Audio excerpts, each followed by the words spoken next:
Hi, I'm Jennifer, and welcome to the Krewe of Japan podcast, a weekly podcast where we take you on audio journeys through Japanese culture. This time on Krewe of Japan podcast. Welcome back to our podcast. Today we'll be discussing the world of geisha. Many people who think of geisha think of it as part of Japanese culture, but in actuality, it's a profession that requires a lot of training and dedication. To help us understand more about geisha, we invited Peter Macintosh, an expert on geisha and the Japanese arts, located in Kyoto, the heart of the geisha world. He's also an incredible photographer featuring geisha. Together with Peter, we explore the terminology used within the geisha world.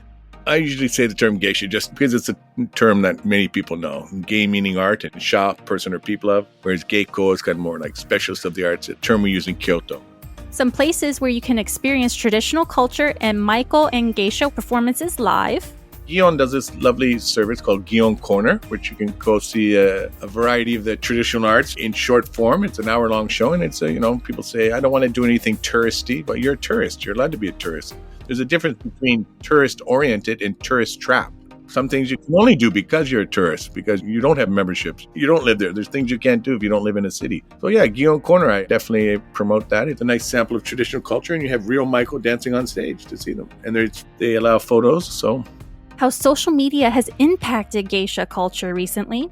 I think that social media is a big tool, an important tool for geisha districts outside of Kyoto, especially some of the rural districts. I mean, that's pretty much how they can advertise. And, I don't know how beneficial it is, but they're a lot more open than the Kyoto geisha. And so much more. If you are trying to learn more about geisha and understand the world a bit more, then this episode is for you. So let's get started.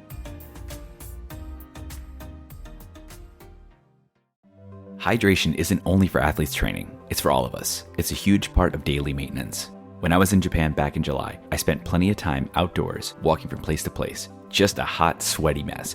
While those convenience stores along the way had some refreshing drinks like Pocari Sweat, there was one thing I wish I had brought along with me for the trip. Liquid IV, the #1 powdered hydration brand in America. I found out about Liquid IV after getting back, and I'll say the convenient packaging alone makes this a must-bring wherever you're going, be it any type of travel, business or pleasure, after a workout, sometime outside in the heat, or maybe just after a long night with friends. With only one stick and 16 ounces of water, Liquid IV hydrates you 2 times faster and more efficiently than water alone, while taking in 5 essential vitamins, that's B3, B5, B6, B12, and C, and 3 times the electrolytes as leading sports drinks. It comes in 12 tasty flavors. My favorite, personally, is strawberry lemonade and tropical punch. Real people, real flavor, real hydrating. Get 20% off when you go to liquidiv.com and use Krewe of Japan, KREWEOFJAPAN, at checkout. That's 20% off anything you order when shopping Better Hydration today using promo code Krewe of Japan at liquidiv.com. What are you waiting for? Get hydrated. Here's what's going on with Japan Society New Orleans. Be sure to check the show notes for links and more information. Here we go. The 2024 Matsue New Orleans Sister City Exchange Program application is now live. This year celebrates the 30th anniversary of the Sister City relationship, and you won't want to miss out on this once-in-a-lifetime opportunity. Check the Japan Society website for more information, qualifications, and most importantly, the application itself. On Sunday, April 28th at 4 p.m., the Quiet on Book Club will meet to discuss Shoji Morimoto's international bestseller, Rental Person Who Does Nothing, a memoir. Registration is required. You can find a link on the event calendar on Japan Society's website. For more information and details about these events and future events, follow us on the website and social media. Everything will be linked out in the show notes. Hope to see you there.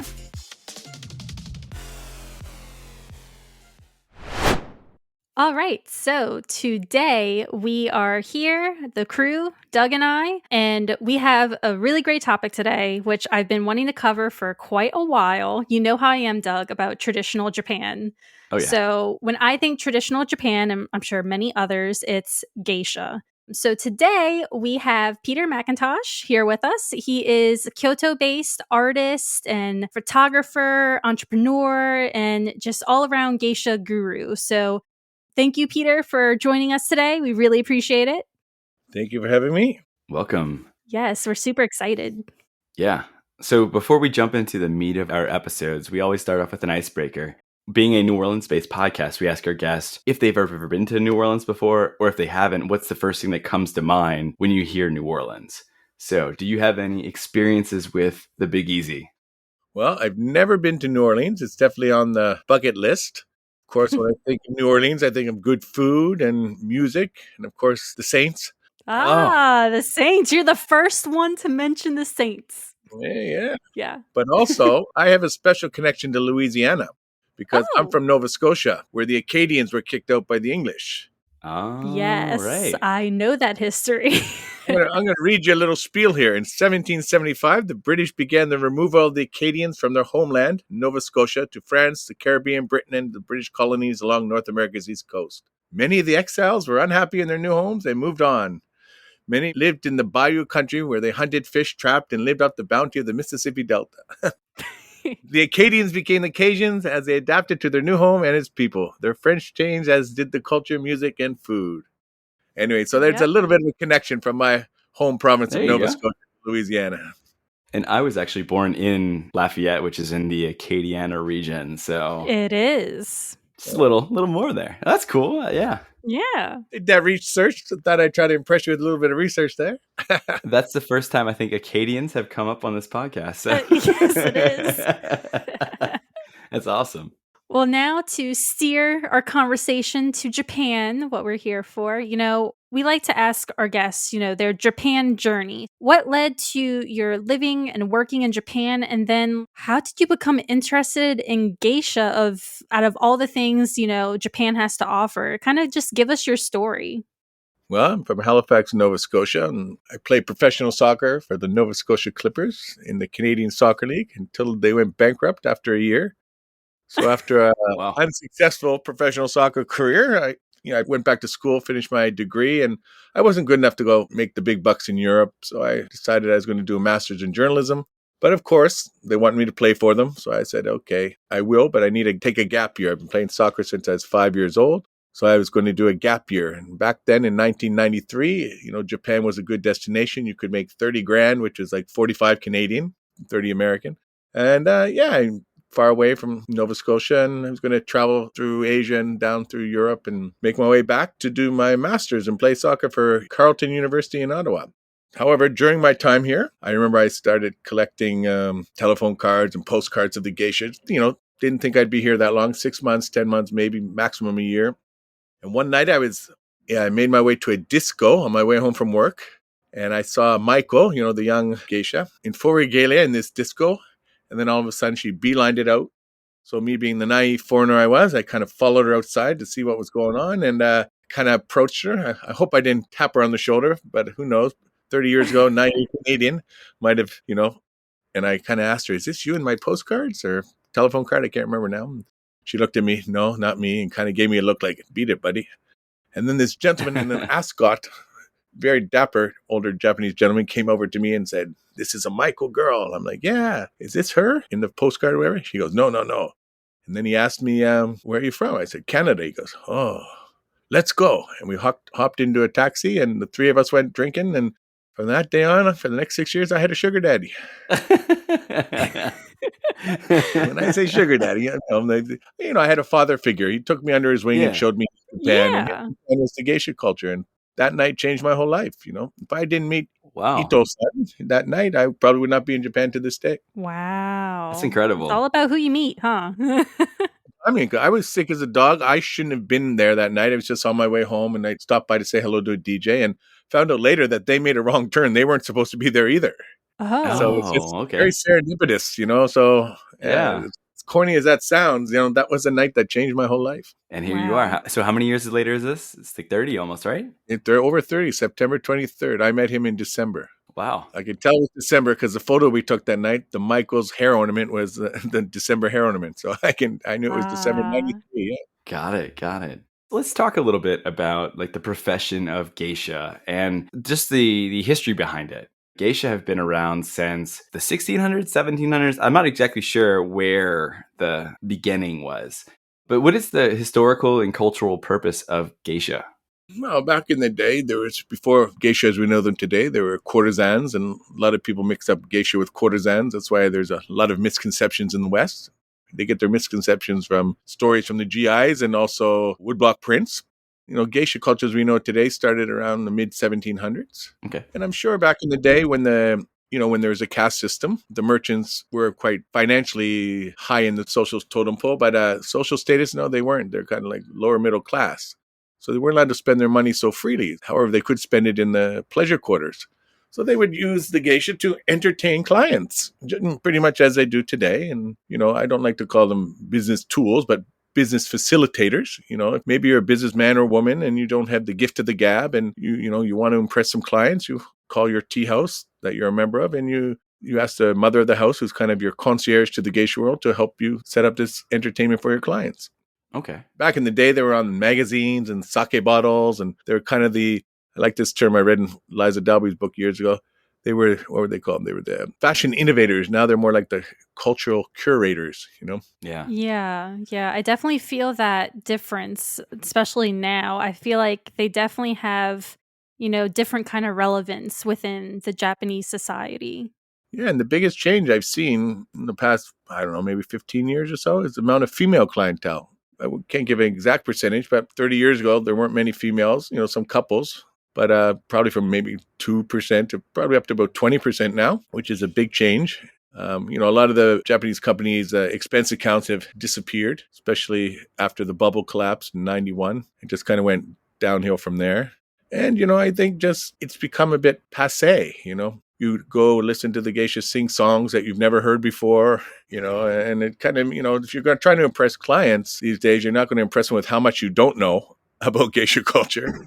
So they take them to meet the electric geisha, aka karaoke, where they can impress them with their renditions of all the Beatles classics. Okay, so you were saying like they probably have, less clientele back then. Do you feel like it's still decreasing today, or do you feel like there's an uptick now? Well, before COVID, there was a bit of an uptick, but it was mostly tourism. What happened when all the tourists were gone? If you plan anything in any business solely around inbound customers, when they stop coming, you got a problem. Yeah. So a lot of places, have these cookie cutter geisha services. Come have a tea ceremony with a maiko. And some of the boarding houses hire the maiko out to these places, which is tourist oriented.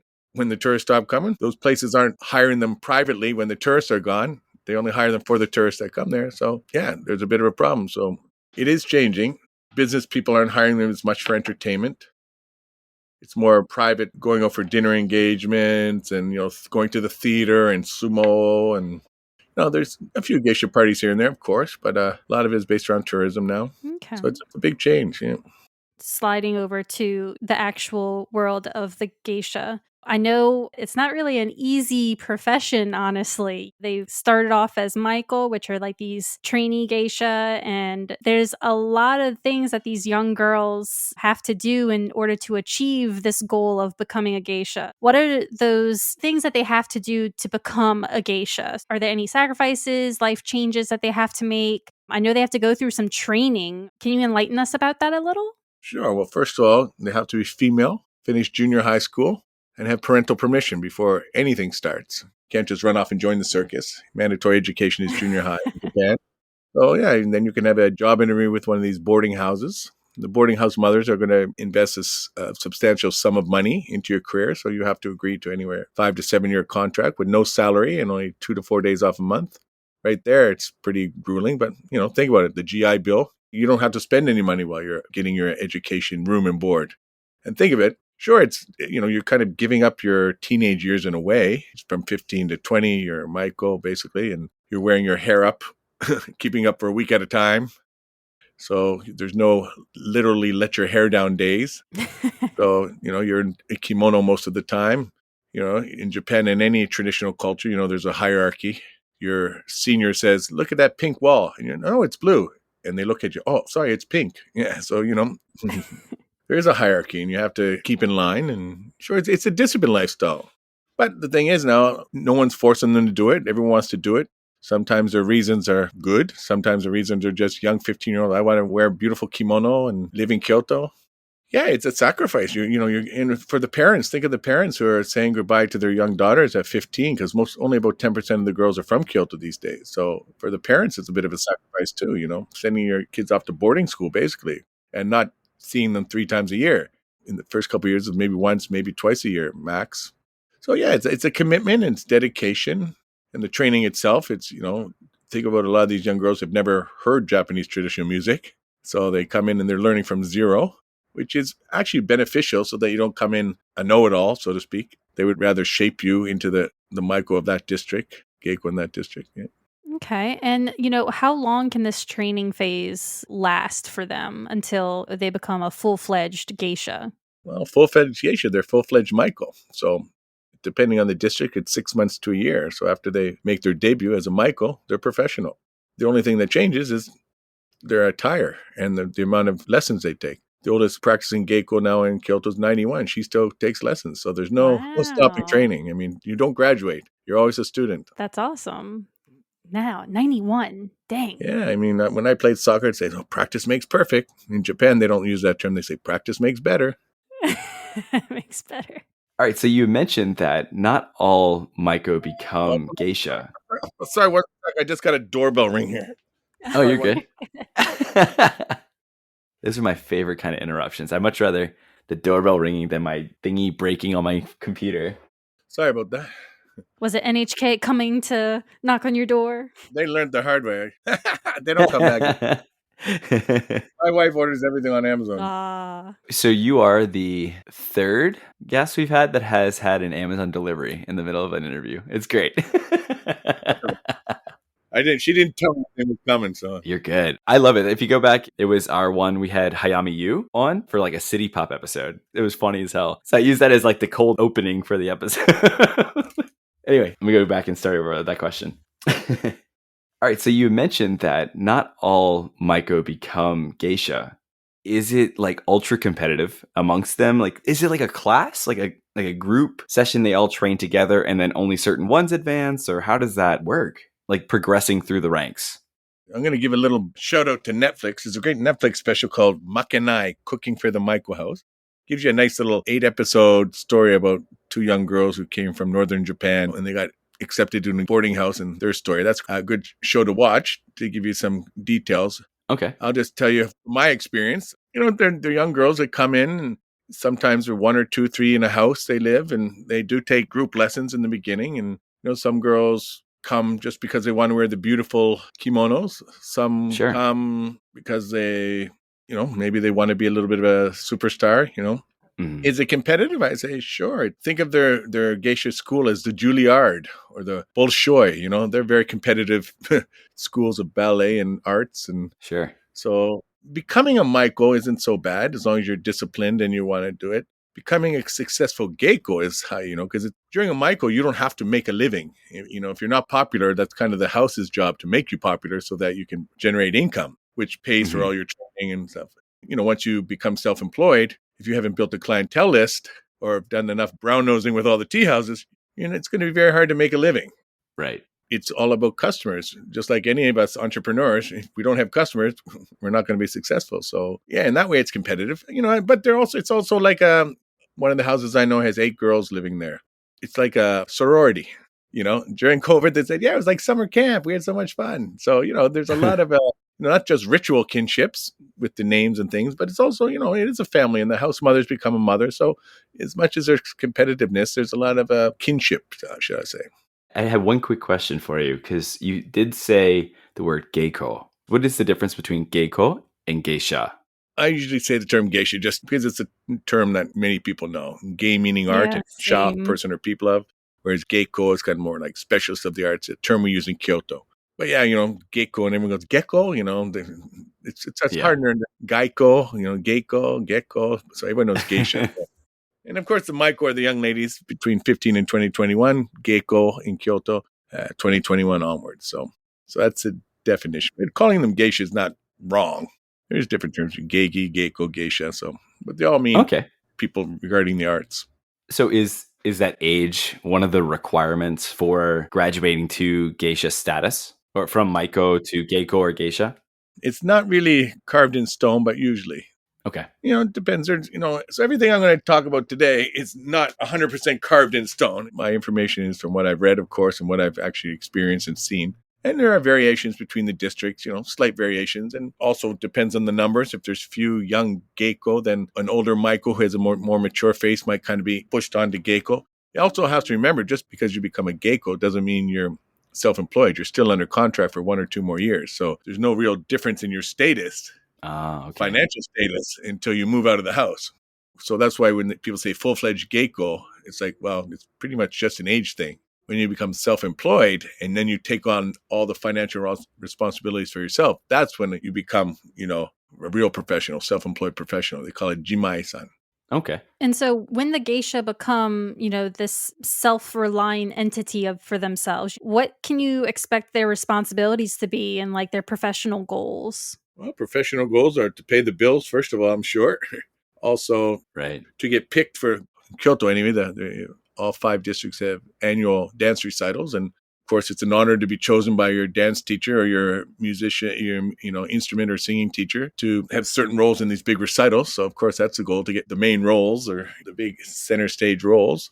But, just it's to pay your bills. Kimonos are expensive. Your lessons are expensive. Your apartment, your rent, everything. So I guess to find that balance, to make a decent living, enjoy the arts, and not work too hard. Right. Do you know how much, on average, a geisha will spend on a kimono? Some of the kimonos I've seen, it depends. The formal kimonos, the kuromonsuki, anywhere from $10,000 to $20,000, even more. If depends if you get one made by one person, by a national living treasure. But I've seen kimonos $30,000, $40,000, $50,000 easily. Obis $10,000, $20,000, $30,000 easily. And then the maiko kimonos, that they don't own, the boarding houses own. I mean, those can be anywhere upwards up to $100,000. Well, not at the exchange rate today, but the exchange rate a couple of years ago, but not today. We're getting milked now. The yen is. Interesting. It's a heavy investment into your appearance, right? Like the whole look. I guess that's part of the appeal, right? The look is part of the experience. Of course. I mean, just sitting next to a Michael Geiko, the beautiful kimono, the artisanship you're sitting next to, the discipline and the dedication you're sitting next to. But you also, and this is what I like to focus on more, they're people too. They're not just icons and, Mount Fuji, sushi, samurai, geisha, They're actually Mame Fuji. This is Mihina. This is, it's not just geisha, a girl in Kyoto running down the street. So, yeah, and so the kimono is definitely part of the image. If you've ever seen that difference between a regular woman walking down the street in a kimono and a geisha walking down the street in a kimono, they don't walk, they glide. It becomes a part of their body because they wear kimono every day. Yeah. When they learn dance, they have to have the kimono because it's part of their choreography to hold on to the hems and the sleeves. Yeah, no, it's beautiful. So you mentioned kind of gliding down the street and spotting a geisha or a maiko somewhere. But that's not really where they hang out, right? Maiko are at their schools, tea houses, or wherever it may be. How, if someone were looking to interact or see geisha or see a maiko, how or where would they go to do that? You can see them running, moving in between engagements at certain times of the day. And believe me, there are people chasing them down the streets with cameras and horrendous behavior by tourists. I actually have a question about that. Is that loud? Because I thought I saw something during almost where it was like probably during COVID, but I'm sure it wasn't meant for COVID. I'm sure it was meant for the 2020 Olympics.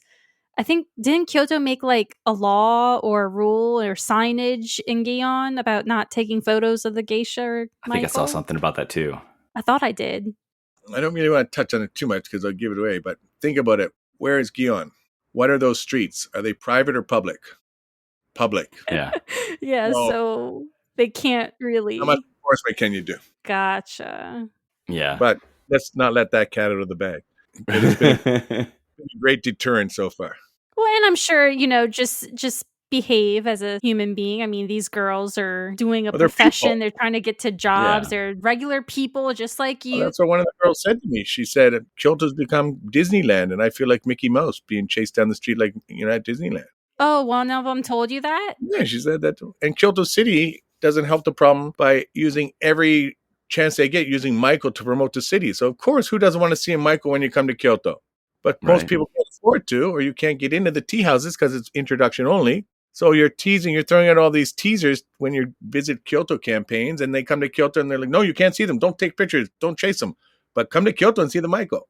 So it is only by invitation to go to these tea houses to see them, It's like a member's like a yacht club. You just can't walk in off the street unless you have a membership or you're invited by a member. Having a membership means that some regular customer has put their reputation on the line to give you an account, which makes them not so much legally, but morally responsible for your good behavior and payment on time. So yeah, it's it's not a snobby policy. It's just an insurance policy of good behavior and payment on time, because you don't pay the bill at the end of the night. You get the love letter at the end of the month, aka the bill. That's what they call it. And so you need some trust. The fees aren't set. Everyone asks me, how much does it cost to hire a geisha? I'm like, never got the same bill twice. Can't tell you.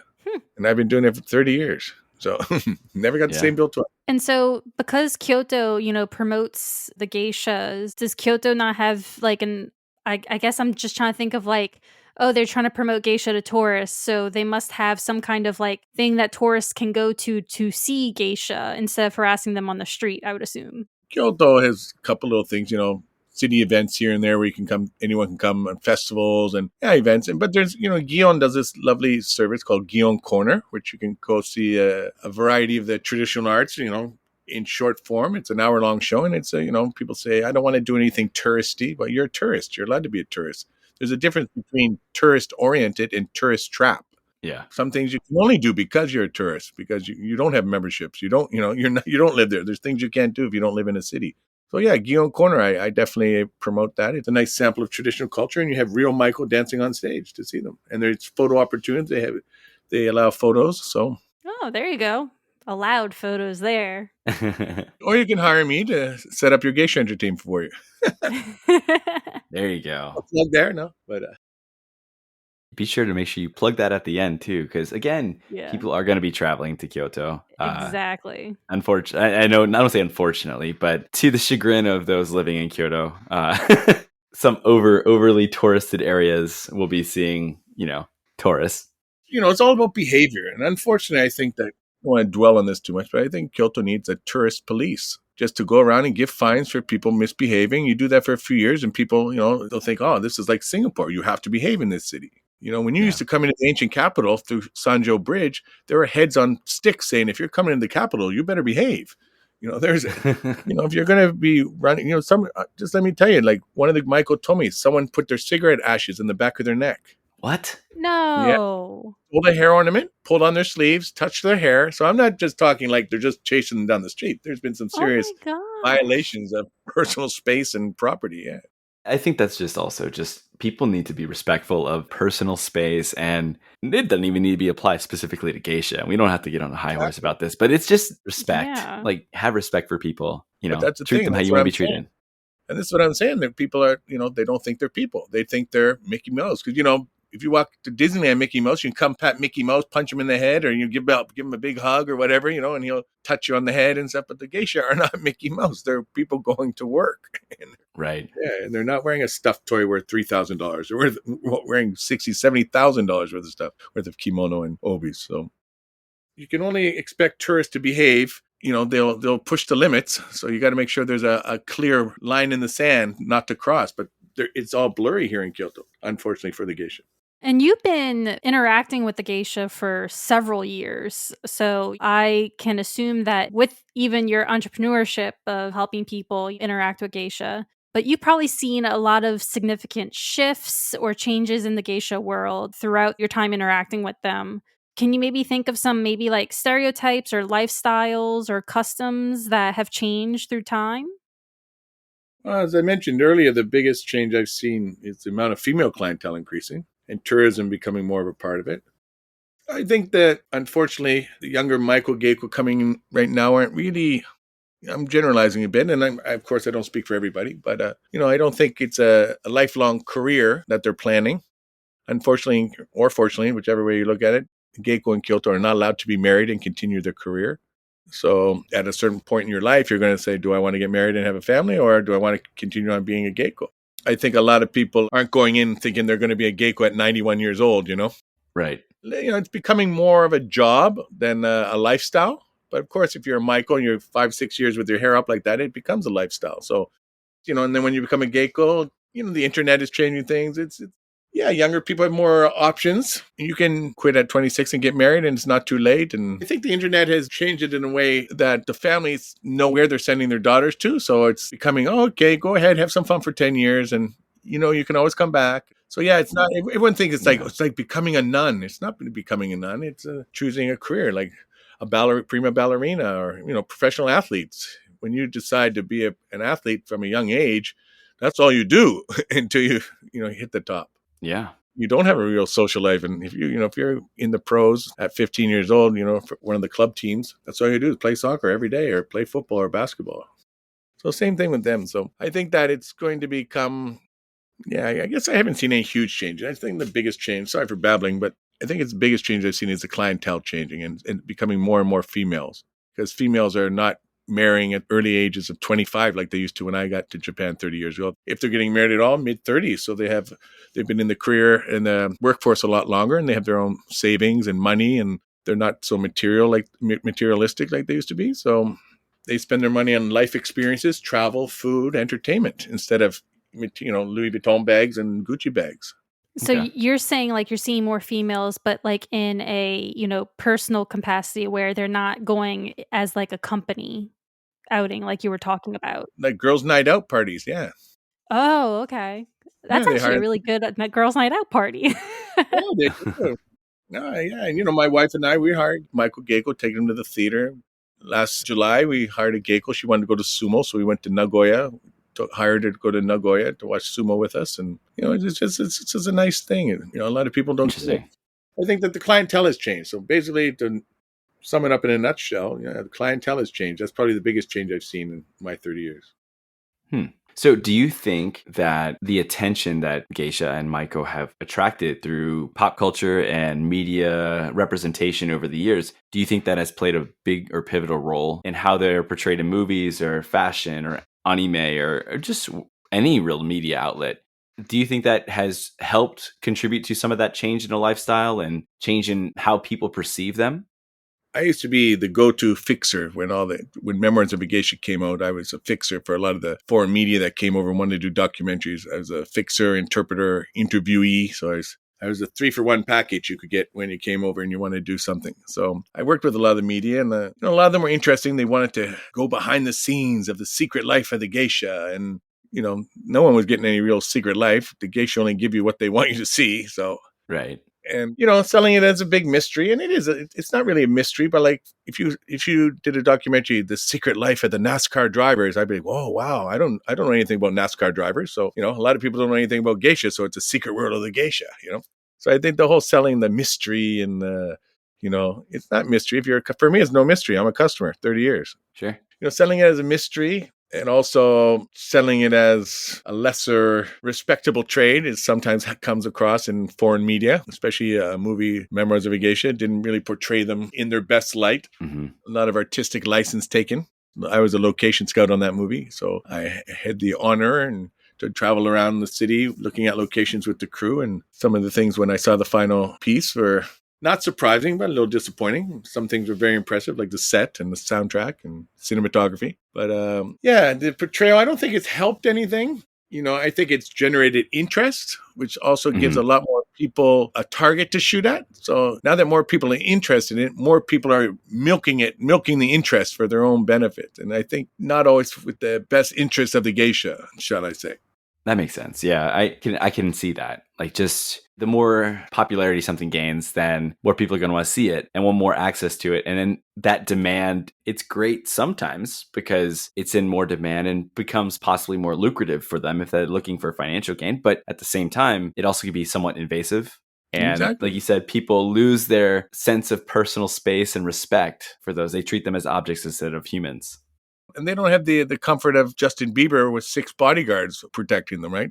They don't have any bodyguards. They're walking down the street, 105-pound girls walking on high shoes, easily pushed off balance if they bump into someone or someone bumps into them, or, generating all this fan craziness. My biggest problem with all this geisha attention is that they don't treat them as people. They treat them as an iconic figure of Japan and Kyoto. So I think that's the problem. And a lot of people have to take blame for that. Mm-hmm.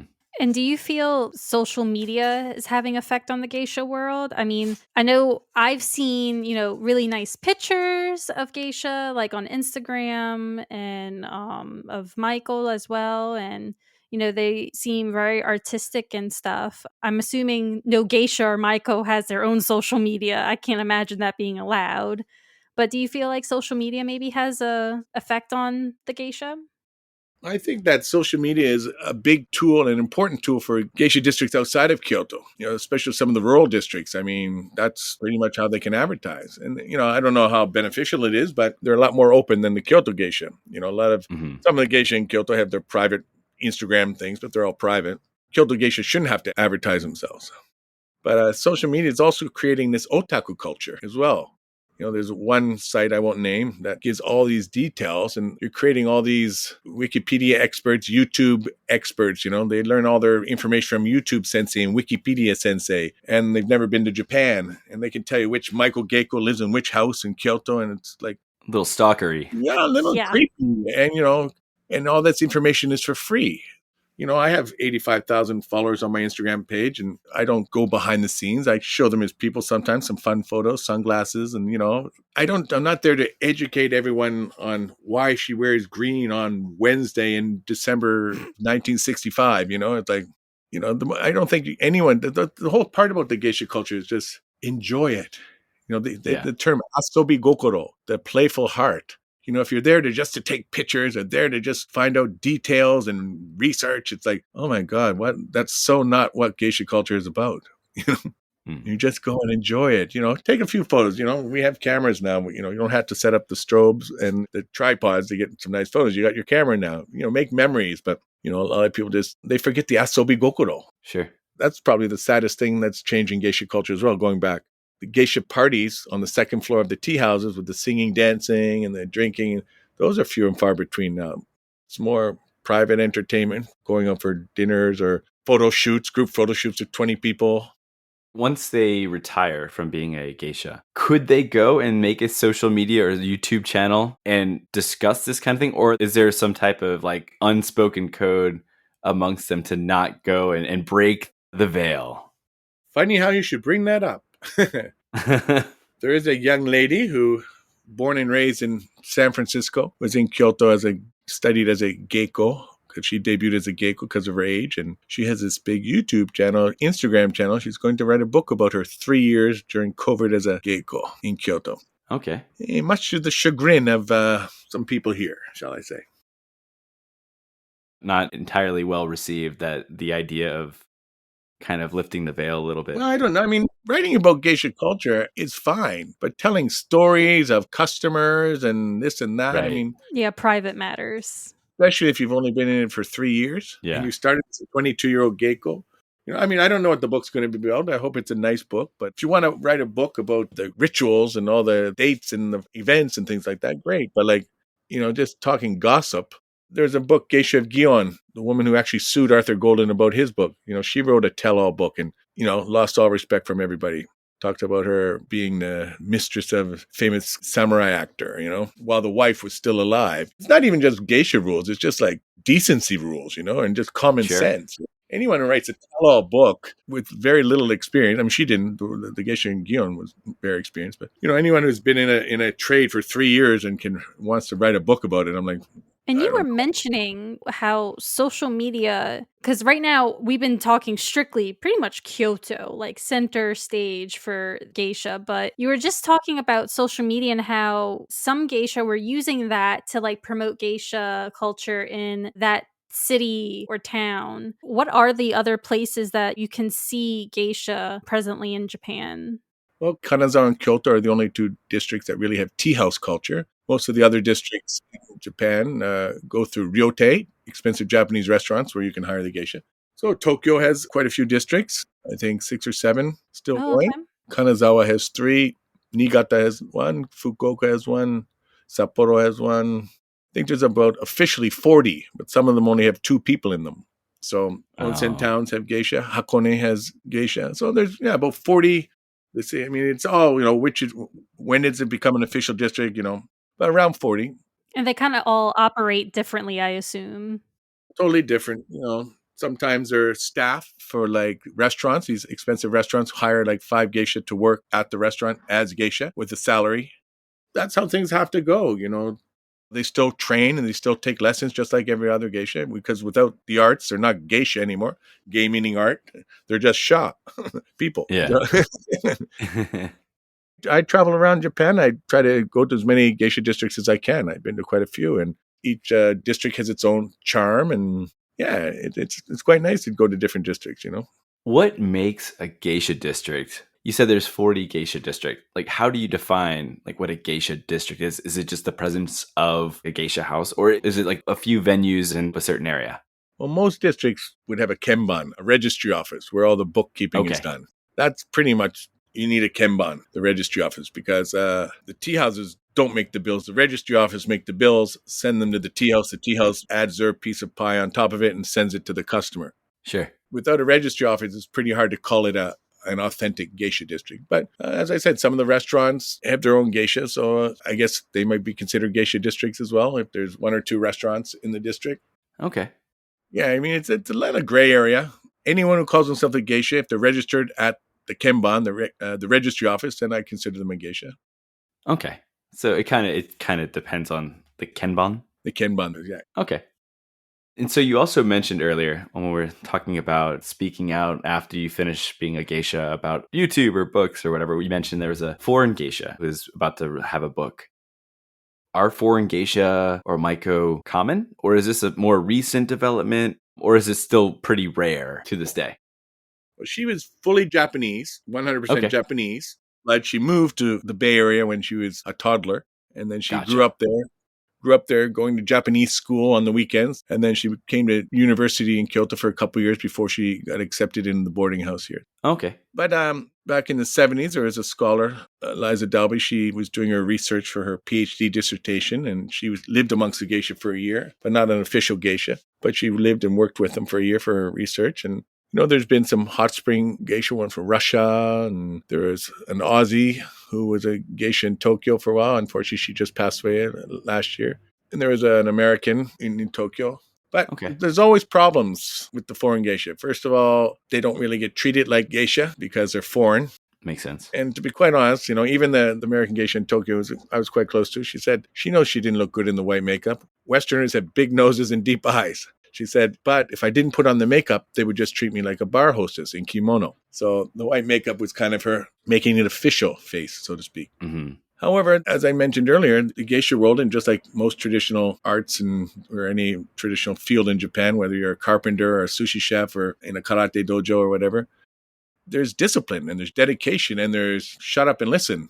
And unfortunately, a lot of Western people aren't really on the same page when it comes to that, you know?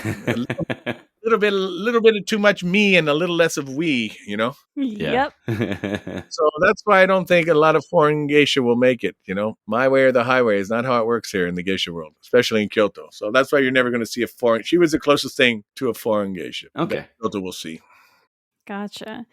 And so you've spoken about your years of experience interacting with them. And in the beginning, you even talked about your introduction to the Michael that you met. Do you have any interesting or noteworthy stories from like your engagements with the geisha? Any like parties that you went to? Or you said that lately you've been taking geisha out to go see things. Any interesting stories that you could share with us? Yeah. I've traveled abroad many times with the geisha for events. And Oh, okay. I've been around the world, many, many countries, yeah. I'm writing a book called Geisha Abroad. Not so much writing a book, writing little anecdotes that happen during our travels. You know, everyone says, you're so lucky to travel with the geisha. How cool is that? I'm like, yeah, you want to carry their bags and push the luggage carts all around and pay for all the meals. But no, it's all good fun. But there's one story I thought about. We're coming back from England and we're flying through Schiphol in Amsterdam. And we're like, all right, good work. We got about an hour, so let's go have a Heineken. Of course, Michael couldn't drink because she wasn't legal age, but the Geiko and I, we sat down, we had a Heineken in Amsterdam. It was great. And I said, okay. You know, I'd already checked the gate and the time and said, okay, we got 20 minutes. Look at my watch. I'm like, okay, let's head to the gate. So we go to the gate. There's no plane. I'm like, freaking, if we miss the plane, that means I have to pay for another day of the geishas and plane and air. I mean, this is not a cheap venture here if I miss the plane. So I'm freaking out. I asked the security guard, my plane's not there. He goes, well, you must have left. I'm like, oh my God, I'm freaking out. Cold sweat. Then I hear, Peter Macintosh, last call for boarding and gate, whatever. I'm like, okay. So I get the cart. I said, I'm running. You guys follow me because I'm not going to make them run. So they weren't in kimono, actually. They're in Western clothes because she could literally let her hair down for the flight home. So I got the cart and I'm booting it down to the gate. And we make it. We get on the plane and the geiko starts laughing. Look at them. They're laughing at me. And I said, what's so funny? She goes, your face was so white. You were even whiter than the Michael's face. And she just laughing at me. Your face was whiter than a Michael's face with their makeup on. I mean, not a great funny story, but it's kind of funny and how cheeky they can be. And I guess I've seen them, because I traveled abroad with them and I hire them privately and I also hire them for business. So I get to see them in a lot of I see them from different points of view. First of all, I was married to someone from the geisha districts. I'm a customer. I'm a foreigner. I'm a male. I'm a photographer. I studied traditional arts. I'm a fellow practitioner of the arts with them. I'm a colleague. So I see them from different points of view. So it's always nice to see that, when it all comes down to it, they're just women, normal women with a cool job. And, I respect them all. Dedicated, disciplined. And everyone asks me, what do I like most about the geisha world? These women had this beautiful balance of femininity and strength. They both balance out. They're not too masculine, or not too feminine. It's really nice, the strength, and they're not like they can play the he, laugh at oh, sugoi. But, they know how to keep the balance. And that's what I really respect about it. To be able to read the room. Yeah. That's an important skill. People say, they learn the art of conversation. I say, not really, but they learn not when to talk. They learn to read the room, and let someone lead, let the older sister learn from Minarai. Watch and learn. They're very good at watching and learning their seniors. And the seniors are very good at teaching the juniors as well. That's very nice to see that camaraderie as well, the ritual kinship in action. So what do you think the future holds for geisha culture as a whole? We've talked a lot about the past, the present, but where are we going? That is $1 million question. If you ask me 6 months from now, it might be a different answer. But I change about every 6 months. Sometimes it goes back to something a year and a half ago, but because the geisha districts are changing, I think they're in a bit of a limbo right now. 2 of the schools have been knocked down and they're going to become hotels and schools attached to them, 2 of the 5 districts in Kyoto. So that's going to change the dynamic of the districts. I don't think the geisha are going to change too much in their studies or the rules. Maybe to be a little bit more modern, you might let them get married in Kyoto. That might be a change they might think about, or let them finish high school first. I mean, you can actually in Kyoto become a Maiko even if you've done a year or 2 in high school. They prefer you to come after junior high school, but it's not impossible if you come at 17, 18. Yeah, I think they really have to decide whether they're going to keep the battle between openness and exclusivity. If you open it too much, the old customers, the regular customers who really cherish that exclusivity might drop off. Or maybe they're thinking those customers are literally dying off, so we have to think to the future. So do we want to make it more open? Do we want more access? I think that's the challenge that they're battling right now, because rural districts is a lot easier. There's not so much of the by invitation only system in other parts of Japan. But in Kyoto, they although it's become a little less stringent, a little easier to get introductions, but the future, there's another great quote I read in Liza's book as well. It said, as long as there's nostalgia for old Japan and there's tatami mats, there'll always be geisha in Japan. I like that. And I kind of agree with it. It was from an old Japanese writer. I couldn't find the quote. I looked for it. But yeah, so, that was probably old school, before the war type Japanese clients. Back in the day when the clients were almost as talented as the geisha, because they studied the traditional arts as well. And they would grab the shamisen, I'll play, you dance, and you sing. And so those days are long gone, unfortunately. Is there a steady flow of new Maiko coming in to, I guess, sustain the departure of old geisha? I don't say old geisha, but like geisha who are retiring or stepping down. Well, I think there's always going to be a steady flow. But I think the difference is, as I mentioned a little earlier, is that a lot of these girls aren't looking to make it a lifelong career. Right. So the steady flow, it's like conveyor belt sushi. Have you ever been to conveyor belt sushi? Yeah. And you see, oh, I'll wait for it to come around again, and I'll take it when it comes off the next time. Oh, gone. How long that conveyor belt is will vary, I'm sure. But I know that I'm probably not going to see it too many times, Yeah. Because in a nutshell, the careers are shorter these days. Mm-hmm. A lot of the girls I know, the first Maiko I met, she's still a geiko today. Oh. 49 years old now. Yeah, but I met her when she was 18, that first night with my patron. That's awesome. Well, I've learned a lot. So I don't want to say ignorant of geisha culture, but I haven't studied it as much as Jen. I'm not as familiar with it. So I've learned a buttload today, like a lot about geisha culture. And thank you so much for sharing your insight. This has been incredible. And the thing is, people can learn more because, Peter, you have so much going on when it comes to geisha. Can you just shout out all the things that you do and where people can find you and your services? Because I know how another way I discovered you yourself is not only your documentary on YouTube, but your walking tours. Yes, I do. I started the first geisha walking tour in 2002. So I offer just under 2-hour walking tour. You can find it on Kyoto-based.com. Very easy. I also have an Instagram channel, Real Geisha, Real Women, with an underbar between each word. My Facebook page is the same thing, Real Geisha, Real Women, as well as my documentary on YouTube that I made in 2009. Close to 1 million views now, so I'm kind of happy. When it hits 1 million, I'll be happy. And I have many more projects coming out. But the title of the project is Real Geisha, Real Women, and usually like a subtitle that go with it. Because as I mentioned, I want to show them as people, women. I don't want to get behind for the exclusive, I want to just show them that there is something behind the white makeup. But I do like photographing the white makeup. So yeah, you can just Google me. Hopefully there won't be too many bad comments. Nah. Well, thank you for coming on today. Yeah, we'll make sure we list out everything too. Yeah, everything in the show notes, so that way everyone can go check you out and find you. But thank you so much for coming on and just, like Doug said, educating us and, sharing your experiences with the geisha with us and giving us as much knowledge as we possibly have. Because like you said in the interview, some media just doesn't get it right. Yeah, and just remember, a lot of these were my personal opinion, not all Of course. facts, but I will tell you, I did not intentionally mislead you in any way. It's all my 30 years of experience and opinions changing, and a lot of research as well, not just firsthand, but also I do read, I do research. I talk to a lot of the older people, the older clients, and the older generation, and that's where I get a lot of good information from. Awesome. Well, also looking forward to your book whenever you do release those anecdotes coming out. Well, I'll keep that on my radar too. Let us know when it comes out. I definitely will. Thank you again for joining us. This is so much fun. Yes, thank you. Thank you guys. I had a good time as well. And that's it for this week's episode. Thank you so much for tuning in to the Krewe of Japan podcast.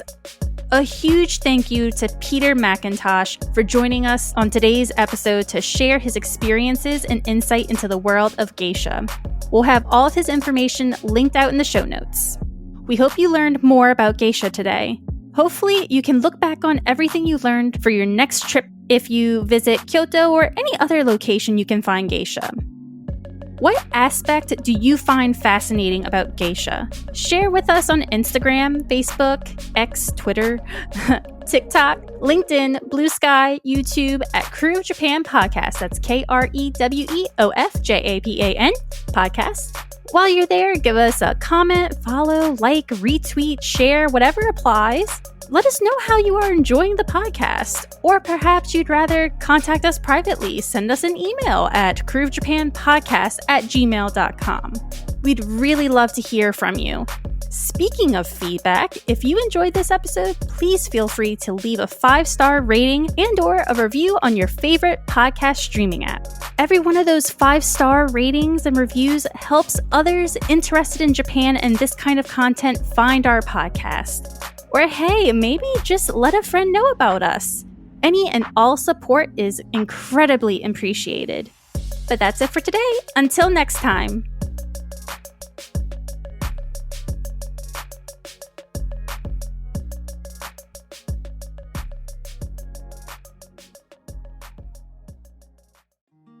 Looking to start your own podcast and don't know what platform to use? Tell me about it. When we started the Krewe of Japan podcast, we tried a bunch of the big name recording platforms, but always came back to the one we're still currently using to this day, Zencastr. Zencastr is now the all-in-one solution making podcasting easy. In addition to its high audio and video quality for podcast production, Zencastr provides a full suite of production tools to record, produce, and publish studio quality content from the comfort of your home. Just log in through your browser and start recording. It's that simple. For us, we simply send out links to our guests and they join the lobby. But before you know it, it's all done and you have your studio quality audio and up to 4K video right there ready for you, right when you finish. The best part is having their multi-layered backups to ensure that your recordings are in the highest quality, regardless of anyone's internet connection stability. With Zencastr's all-in-one podcasting platform, you can create your podcasts in one place and distribute to all the major destinations. It's really that easy. Go to zencastr.com/pricing and use our code CREWOFJAPAN, KREWEOFJAPAN, and you'll get 30% off your first month of any Zencastr paid plan. We want you to have the same easy experiences we do for all of our podcasting and content needs. It's your time to share your story.